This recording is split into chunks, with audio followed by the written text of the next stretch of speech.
Kunwaring walang alam ang dalawang demonyetang si Moira at Zoe. Umiiyak ito nang yumakap sa kanyang amang si Doc RJ at nagpapasalamat na buhay umano ang kanyang lolo Pepe. Ngunit sa kaloob-looban nito ay hindi pa natuluyan ang matanda. Kaya naman agad ngang naniwala itong si Doc RJ at nadala sa drama ng mag-inang Moira at Zoe.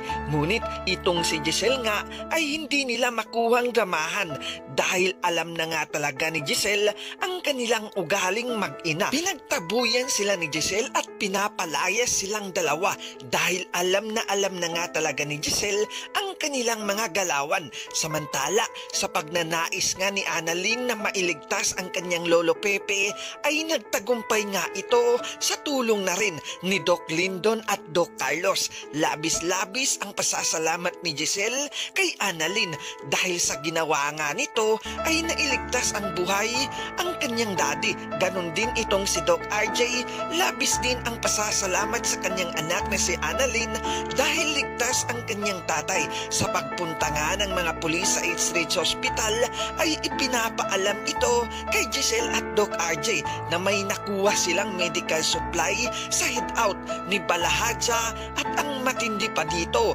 may mga fingerprint sa kanilang nakuha.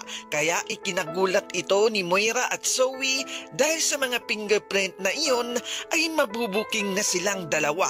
Habang papauwi na nga ang dalawang demonyeta, labis-labis ang kanilang pag-aalala dahil kapag daw umano nagising ang matanda, panigurado na sa kulungan sila babagsak, habang itong si Doc Carlos naman ay patuloy pa rin ang kanyang pagtatakip sa kanyang anak na si Zoe.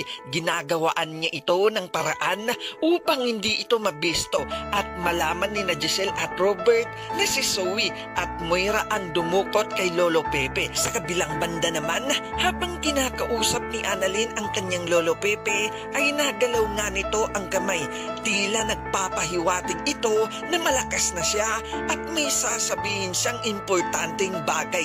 Kaya naman agad na naman itong ipinaalam sa kanyang tatay RJ na nagalaw na nga ng kanyang lolo ang kamay nito at nakaka-recover na ang matanda. Subalit nakikiusap naman itong si Moira kay Doc Carlos na sana ay tulungan nito ang anak ni si Zoe dahil kapag nagkataon nga daw ay makukulong siya at madadamay ang kanyang anak na si Zoe. Kaya naman pupuntahan ni Doc Carlos itong si Don Pepe at kakausapin niya ito. Ang hindi nga alam ni Doc Carlos ay nagising ito at dinig lahat ang kanyang mga sinabi. Sa tingin nyo, malalaman na kaya ng mga pulis na ang totoong may-ari ng medical supply ay itong si Zoe? Mabibisto na kaya nila ang mastermind ay itong si Moira at magigising na kaya ang matanda sa kanyang success na operasyon? Ito ang ating dapat pang abangan sa abot kamay na pangarap.